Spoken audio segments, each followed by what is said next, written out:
Welcome to the Behind the Drapes podcast. In this episode, we're going to be talking to Dr. Taif Mukdohmi. I first met Taif when I was interviewing at Residency for Brown University during one of the pre-interview dinners. Taif was the type of guy who filled up a room with energy and was really selling the program. He was a chief resident for the first graduating class, and then after graduating, went on to Weill Cornell in New York City to complete his chronic pain fellowship. Since completing his fellowship, he's now planning on opening up a practice with his brother in Columbus, Ohio. Taif was very involved in research during his time in residency, putting out over 45 publications, and also won multiple awards throughout his time, one of them being the ASRA Resident of the Year in 2021. Taif is an awesome guy to talk to, very energetic, and really shows all the different ways that you can use anesthesiology to help mold the type of career that you want. I'm excited to talk to him about where his career is going and what he's been up to recently. So let's take a look at what's going on behind the drapes with Taif. How'd I do? Nice, man. That's great. Perfect. All right. So I think where I want to jump off our conversation from is basically, I think being part of the first graduating class of Rhode Island Hospital was a pretty big deal. And I think the further away we get from that point, the less we're going to remember about those early stages of the program. So can you kind of take us through your transitional year and what it was like interviewing with Rhode Island Hospital, and even like when I interviewed there, I remembered sort of the bare bones that we had there, and I'm sure it was even different when you interviewed, but kind of paint a picture of what that process was like for you.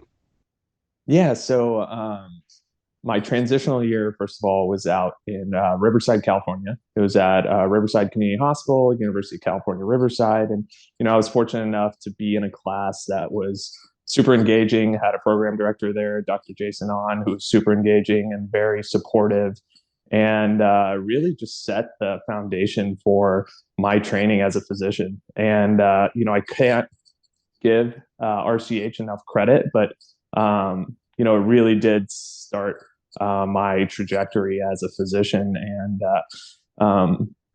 going with that type of energy when applying across the country amongst programs, I was looking for a similar type of energy. A lot of programs that were established and already kind of knew what they were looking for. You basically had to fit in their mold. Viewed at Rhode Island Hospital, they really didn't know what they were looking for. I know they all came from prestigious institutions, but they were just trying to get their first class. And I didn't really appreciate that at the time. But after going through the years there through training, you could really see what was happening behind the doors, or behind the scenes. And, you really learned a lot about this whole process and the program that you're a part of. And for me, like spending the time at Brown, the biggest thing that appealed to me was just the opportunity to do whatever and everything you wanted. So it was a great place that if you knew what you were going to do or what you wanted to do, they would give you the tools to succeed. A lot of other places, they were like, this is what we do. We either churn out generalists, we churn out cardiothoracic anesthesiologists, we churn out pain physicians, regional anesthesia, OB, things like that. But Brown was a place where you kind of were like, hey, this is what I want to do. And they tried to help meet those goals or meet those, requirements that you were looking for a program. So early on, I think we really got a really good deal being the first class over there. What kind of expectations for your career did you bring into residency, and how did that shape your residency experience? So first and foremost, I wanted to be a proficient anesthesiologist. I wanted to be able to handle anything that came my way. And then on top of that, just, use that time to achieve all these other things that you can get out of academic medicine or training, whether that's research, opportunities to do away rotations, and then pursue fellowship and career goals. And, a lot of people at that time were thinking, oh, this might be a risk. This is a new program. But if you looked at the faculty, they were there to succeed. And you just had to trust that. And, it's funny, Anesthesiology is such a risk averse specialty. You calculate the risk and you mitigate as much as possible and you try to minimize that as much as possible. But, when it comes to, this program at the start and just life in general, if you're not taking risks, you're not going to be, succeeding far and beyond your peers. So just keeping that in mind as you continue to go on, that was a big thing for me. I was willing to take risks. And Brown really did a good job of, you know, you know, really coming in and delivering on everything that I was talking about, and then also just supporting, the applicants and the new residents in their program. So it's great. Yeah, I think that's a really good point that you hit on. I just want to highlight the fact that when you take risks, especially in like a risk adverse like specialty, you can find a lot of reward that you would have not ultimately gotten to. Like, for example, all of this stuff that I'm doing on top of residency is a bit of a risk, but like you never know where you're going to find yourself. And there's a bunch of supportive people in our department who sort of push you in that direction or allow you the autonomy to kind of play around with however you want to tailor your career. Are there certain people at Brown that you remember, like during your interview or even throughout your 3 years here, that were mentors or really helped guide your sort of dream for your future? Yeah. So, Dr. De Oliveira was, at the beginning a little intimidating. But I think once you delivered what he was looking for, he really did take it upon himself to help deliver on your goals and what you needed. I could honestly say I learned, um, a little bit of everything from everyone around, as faculty. And I don't know if it was because we were a new program and everyone was willing to, teach and give you their 2 cents, and they haven't been like, weathered down by the years and years of residents or fellows and things like that, where it feels like a broken record. But, I think we really lucked out with that because these were all pearls that were new to everyone, and the program was new to everyone. Everyone was just trying to figure it out, whether it was the trainees and residents ourselves or even the administration and faculty. So I think it was just an exciting time. And, like you said, over the years, you're getting away from it, and it may just become more of the normal now, or whatever the new normal is. So And I feel like when we were first starting off as a residency program, at least when it was being sold to me, there's no fellows. The breadth of different types of cases is pretty wide. And so probably as a CA1, you found yourself in like really sick cases or really complex cases, probably cases that you didn't quite feel ready for as a CA1. Do you remember, it doesn't have to be that year, but any like specific scenario where you're like, this is a wild case and I can't believe I'm doing this? And do you remember like who your attending was and kind of the support you had? Because I think that's probably the best balance that we provide, is this autonomy as well as support of getting through these complex cases. yeah, so I I think every day I was on edge CA1 year. Like I was spending time reading the night before, prepping for my cases. Even while in the cases, my heart rate was probably running high, and trying to soak in all the information from the monitors, while still making sure the patient's safe, and then also just doing everything that your attendings want you to do before they even think about it, just so then you're in good standing with everyone and everything happening around you. So, one of the things that tend to strike out to me is just, I was working with Lee Wesner on one of these cases, and, he's just exuding this confidence during the entire case. And that was comforting, and we got into a difficult airway situation, and, it was tough. And he ended up coming in there last second, pinch hitting and getting the tube in. It was just effortless on his end.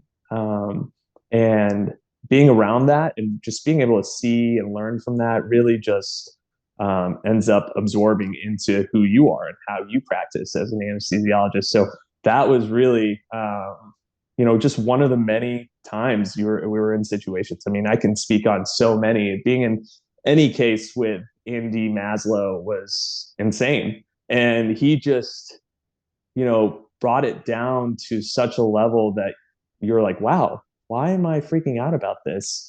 I mean, it's really simple. And he just had that effect. And don't get me wrong, it's stressful in those moments, and depending on what the case is. But especially Dr. Maslow, he runs 1,000 miles an hour. But for him to have that moment, to have shared that with me and kind of got me to get to a place where I felt comfortable in those situations, was reassuring. And I think that was the best part about being around the caliber of all the anesthesiologists there. Awesome. I was actually just I was on call last night and we had an aortic dissection come in. So I was hanging out with Andy Maslow from like basically midnight to like 5 a.m. this morning. And I was like describing to my wife what it's like to be awake in an OR, like basically all night long. And I was like, it's pretty much like a casino where there's no windows and time is like this elusive thing. And like Andy Maslow's running around, still trying to like lecture you at 3 a.m. You're trying to absorb as much as possible. But it's like a very wild experience to go through. But yeah, you mentioned two really great people in our department. For sure. And like, I don't know if you had the opportunity to do stairs with Andy Maslow, but if ever there's like a dull moment, he does stairs in the back hallway. So you can definitely get a good quad workout and hamstring. That's amazing. So. He's a fit guy for how fast he runs. Awesome. For sure. So as long as I've known you, I feel like you've been into chronic pain. And was that something that you came into like, or came out of medical school and sort of into residency with? Obviously, we know that you've done your fellowship in it, but sort of where along your career path did you think to yourself, chronic pain is where I want to ultimately find myself in, and anesthesia is the ideal route to get me there?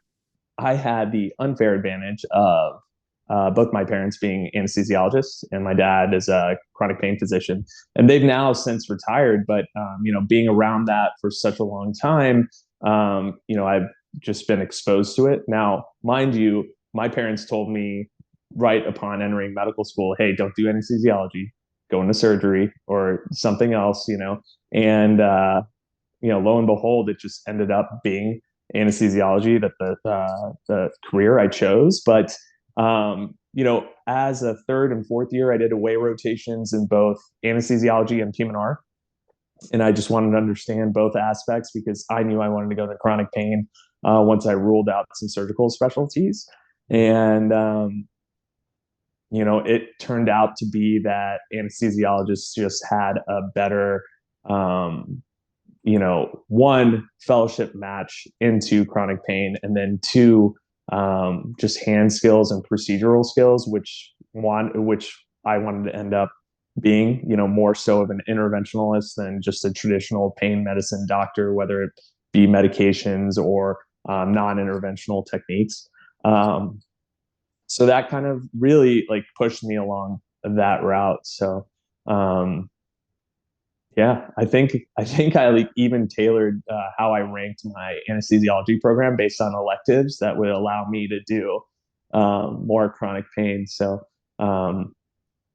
you want to talk about some of those electives? Because I know you did like away rotations during your last year at Brown at a couple different places. Do you want to talk about how that sort of helped your decision making in terms of ranking places, and also what you were expecting out of your career because of those experiences? Yeah, for sure. So fortunately, when we started at Brown, we had an affiliation with the Brigham Women's Hospital.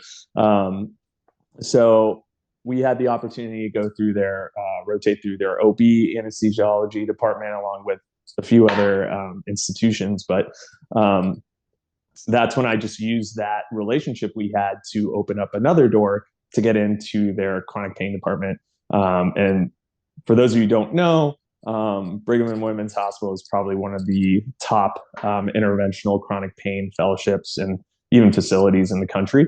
So being in a place like that was so robust and really, on the forefront of some of the things happening in chronic pain, was a great opportunity. And I got to see and meet a lot of specialists that were in the department, and really got me to understand what like a heavy, busy interventional program would look like.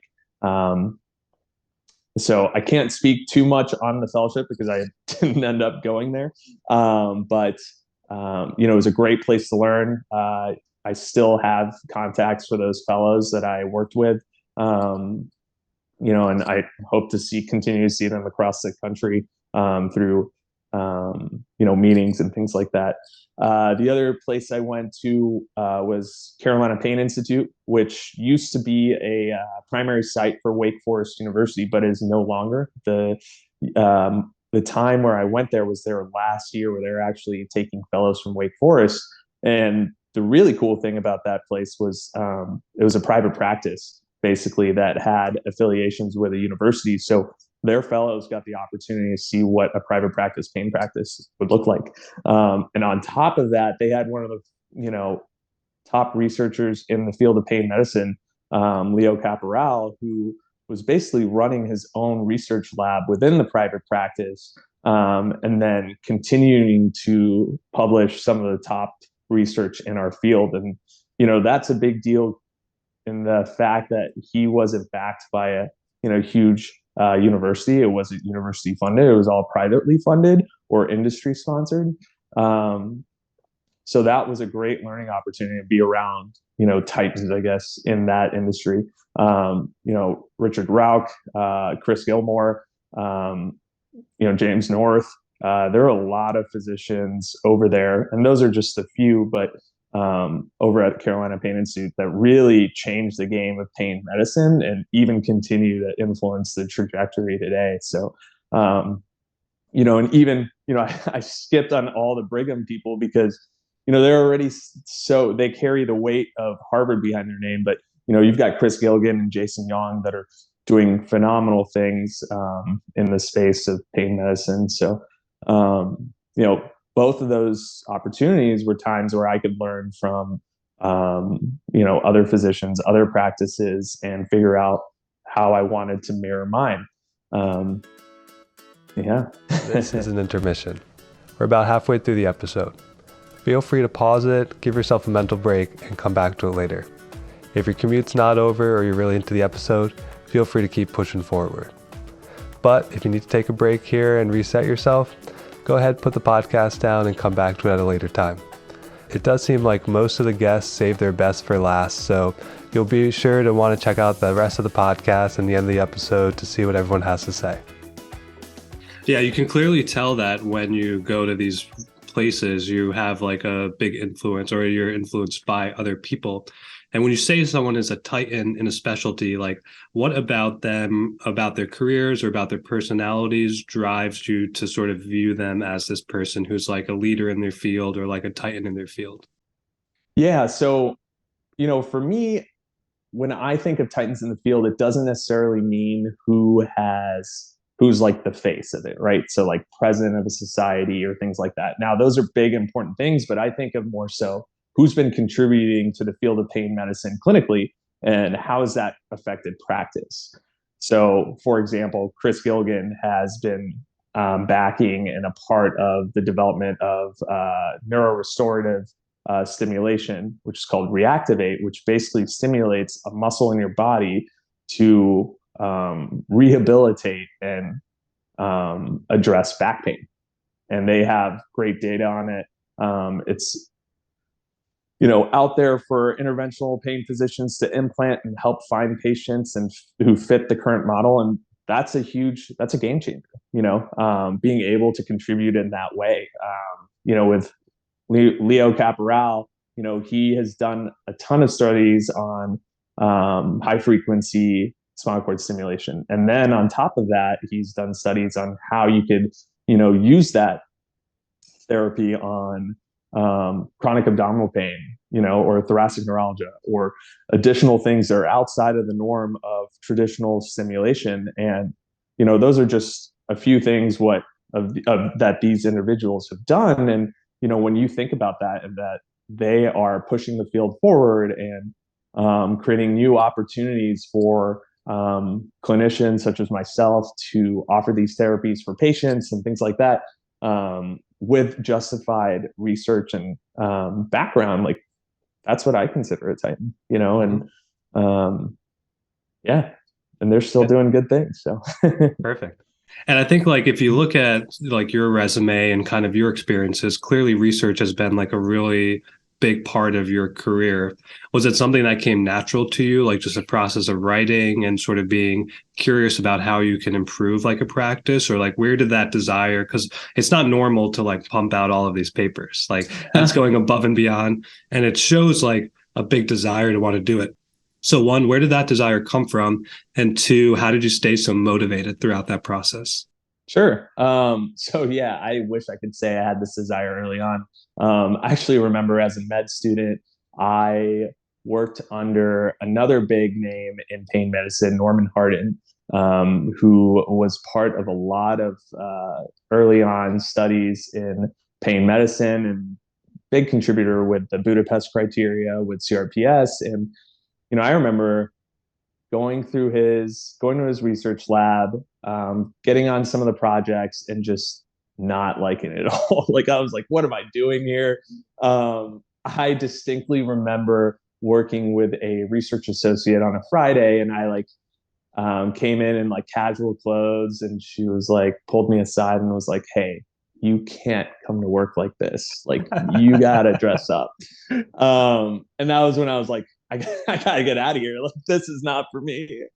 Um, so yeah, it really didn't happen until I got to Brown.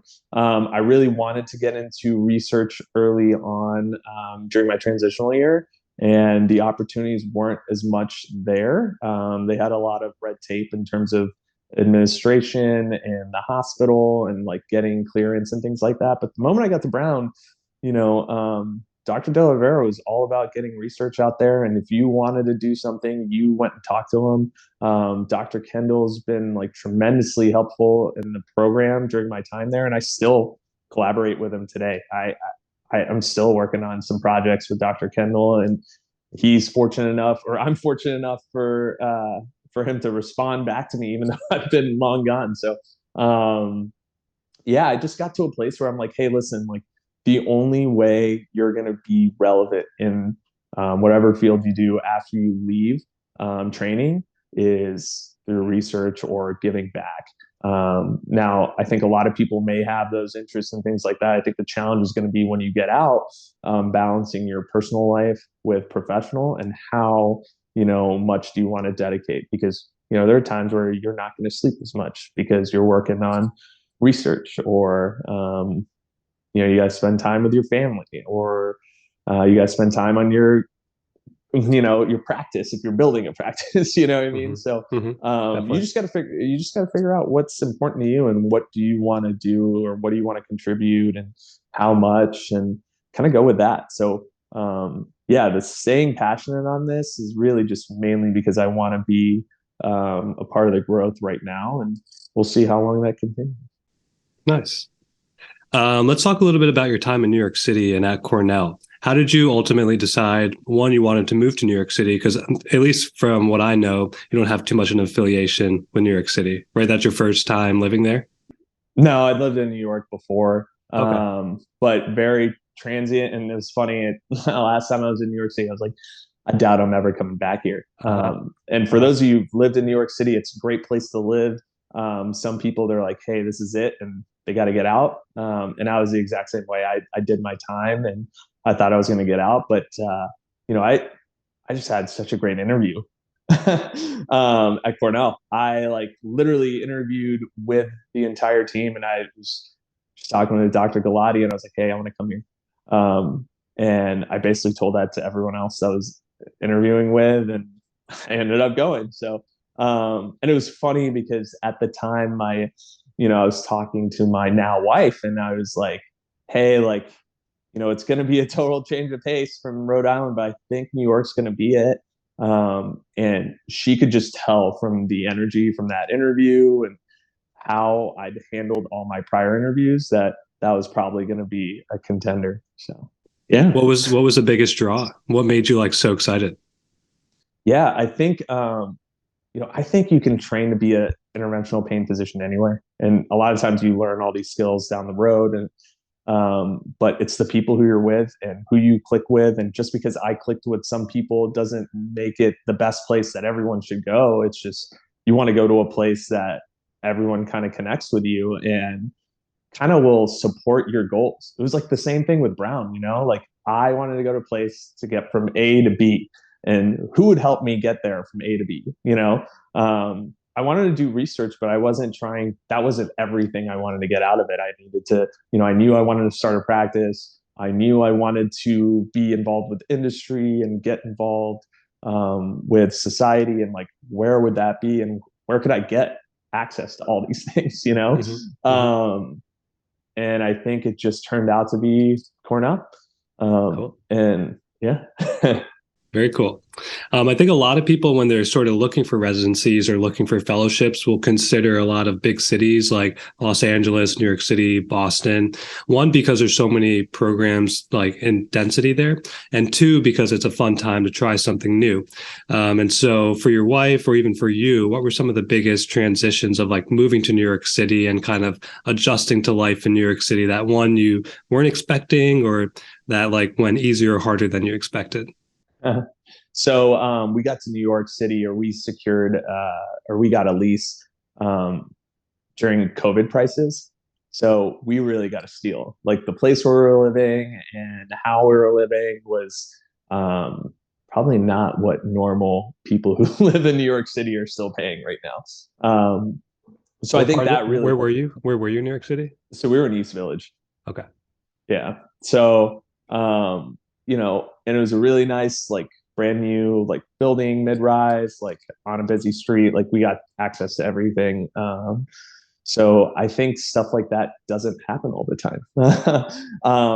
Cornell's really good about giving you housing, especially if you're like fellows. Like, they'll do a good job about securing those housing for you. But I can't really speak on it because I didn't live it. But yeah, I think, had it not been like that, and had I not prioritized the programs I wanted to go to, I don't know if New York City would have been in the running. I had a list of programs that I deemed, highly interventional and would get me the skills and foundation that I would need to progress. And that was one of the main reasons I chose it. So, Cool. Cool. Yeah. The last little bit I want to focus on is kind of where your career is now, which is, from my understanding, focusing on opening up a practice with your brother. Is that right? Yeah. So actually, we have a third partner. Okay. One of my friends who actually met during our transitional year in California, and somehow got him to move out to the Midwest Nice. with all of us. So yeah. Yeah, take me through some of like the current steps that you're in, and kind of like where you see yourself like a month from now, 3 months from now, or, as we get into 2023, like what are your goals for this practice, or what are you trying to build it up to? Yeah. So where am I? So I'll start step by step. So where am I right now? So we are 1 month in. We started seeing patients November 1st.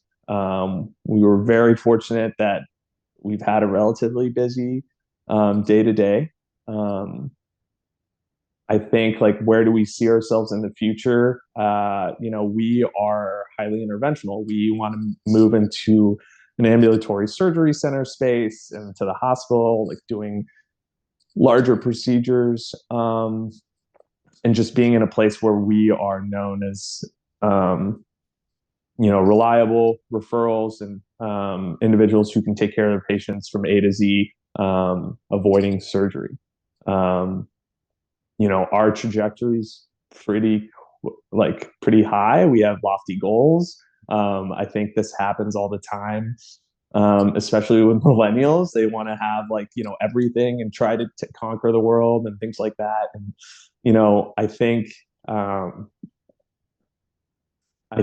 that's, like, very important, just having that drive. And I've always had that, and I'm fortunate enough to have partners that have that similar drive. And I think it's a really difficult road alone. And I think having support, I'm very fortunate to have the support I have, moving forward with that. So, yeah. What's the name of your practice? So our practice is called Pain Zero. And then we actually set up a nonprofit that works in concert with it, that's called Pain Labs. So we are actually mirroring a lot of stuff on how certain private practices are doing across the country in terms of incorporating research into their clinical practice. So I can actually start, working on some of those things that I was doing as a resident, and continuing to do as a practicing clinician out in the real world. So Did you anticipate that you were going to keep up with that, or is that something you kind of stumbled into as you learned about private practice models? yeah, so that's, when I was at Carolina Pain Institute, Leo Caporal does a consulting for new practices, and he actually builds this into their practice. So if you're interested in doing this and don't know how to start or where to start, I think that's a huge resource. On top of that, like having that kind of connection is great, but being over at Weill Cornell, we have faculty that can support those endeavors too. Dr. Galati has been really good about connecting his fellows with whomever and whatever you need to help succeed, because you've only got a year of fellowship, and he wants you to be successful, and as long as you know what to ask for, and you know what you're looking for. So yeah. Mm-hmm. And how do you get patients? Like, what is your current referral method? Yeah, so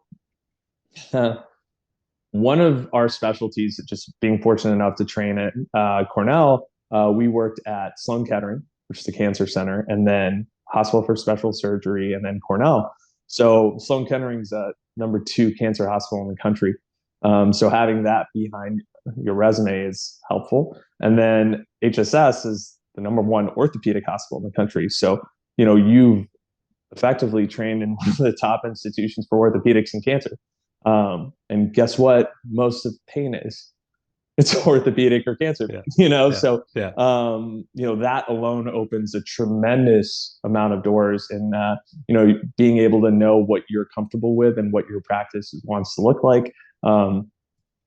We just solicited meetings with hospital systems, groups, targeting the larger groups first, and then going from there, in terms of what we do, where's our skill set, how do we differ from the competition. Granted, we're new people. I think the biggest thing is just being hungry for it, because life, like I said, life's pretty busy, man. Like, you got to be out there, like going to meetings, talking to people, getting your face out there. And a lot of times once, older physicians get settled, I can totally see it. You can just be like, you know what, I'm good. I got a great amount of patients. I got a good name out there. I don't need to like spend my Friday nights going out and meeting and schmoozing and talking with potential referral sources, or I don't need to spend a weekend going to a seminar and doing talks and things like that, because I'm good, and yeah, that's just, everyone's just got their barometer of like where they want to be. So yeah. Awesome. All right, last question while we have a few minutes left. Walk me through one of your like most ideal days as an interventional pain physician.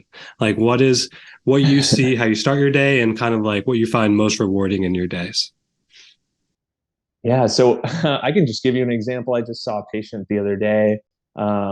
So this patient had Ehlers-Danlos syndrome, and she was on high dose narcotics, short acting and long acting, and it just felt like she had the kitchen sink thrown at her.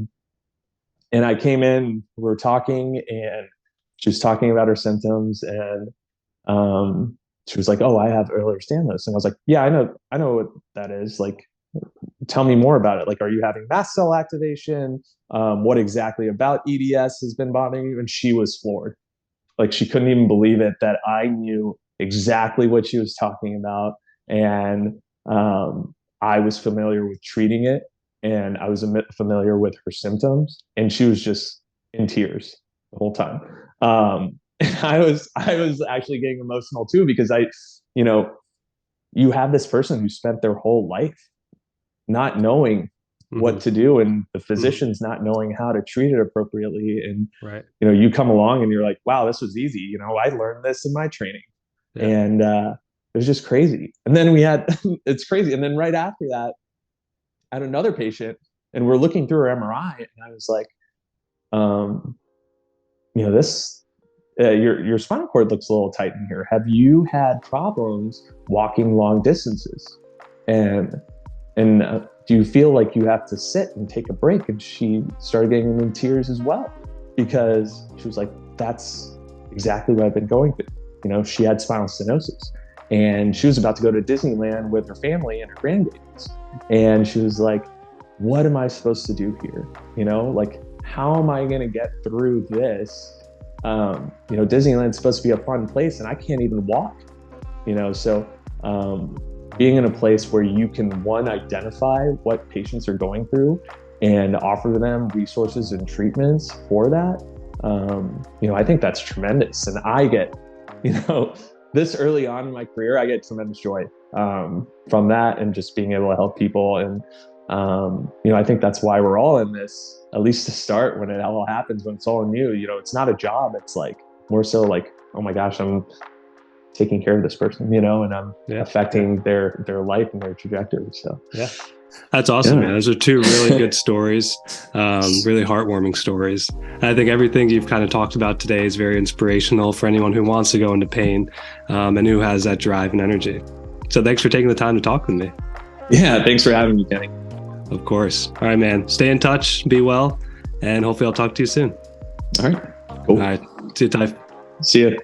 Thanks for listening to Behind the Drapes. If you like what you hear, check out the podcast homepage where you can check out other episodes that have been released, and make sure you hit the subscribe button so you get all the new episodes to your homepage as they drop. Also, if you like the educational stuff, check out the Instagram page and the TikTok page, Keywords by Kenny, and also the website keywordsxkenny.com to see some more full in-depth explanations for keyword topics.